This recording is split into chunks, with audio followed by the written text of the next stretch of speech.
The article we are considering today is one which is quite a long article, and it's unusual in that it's a response to a book that was written arguing against flood geology. The book is this book, and it is a book that's written about the Grand Canyon.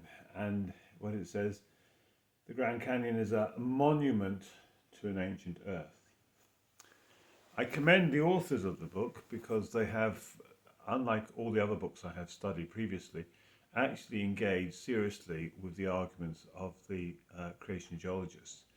And therefore, it was my attempt in this article to actually go through each one of those arguments they put forward and to see if, in fact, there was a response from the creation geologists to the type of argument that was being considered.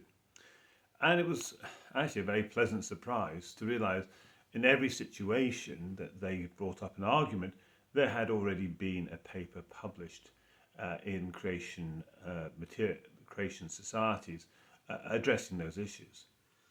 And really, I would say to the authors of this book and to others who would argue for an ancient Earth, please engage and continue to engage constructively with the creation scientists, because they are talking about the same evidence and they are trying to appeal to the same standards of evidence and same standards of geology. And the conclusions they come to are quite different. So therefore I thought the overriding outcome of this particular research, which took me quite a lot of time, and I did it really so that I could make sure that I have addressed the strongest arguments I could find against a young Earth. And this book, I felt, contained the strongest arguments I'd yet come across, and I felt was worthy of a proper response. As I say, the response did provide me with confidence that the creation scientists know what they're talking about and have considered these matters already. But it was interesting that this book failed to look at some other issues that are pertinent. Firstly, the fact that we now in biology have an awful lot of evidence to suggest that we have in biological systems far too much complexity to come about by random chance. Furthermore, that the complexity is, as it were, decaying rapidly, in which case the animals that we see as fossils almost certainly must be young, because the genetic code couldn't withstand millions of years of decay. And the other big evidence, obviously, that they hadn't looked at was the evidence of soft tissue in fossils, which again is a major piece of evidence to suggest that the fossils must be only thousands of years old.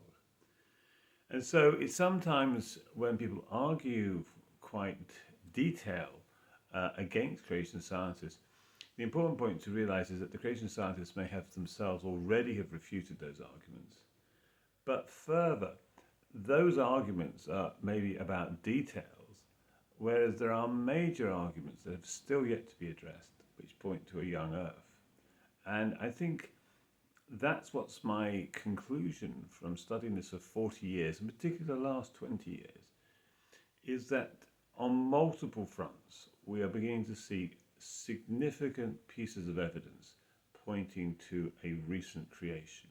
As I say, the biological complexity coupled with the biological decay that John Sanford talks about in genetic entropy are just, I think, overwhelming evidence for a creator and for a recent creation.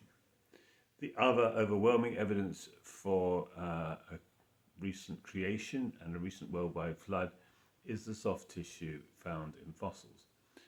That can't last more than thousands of years. And so these are two big pieces of evidence that have surfaced really in the last 20 years.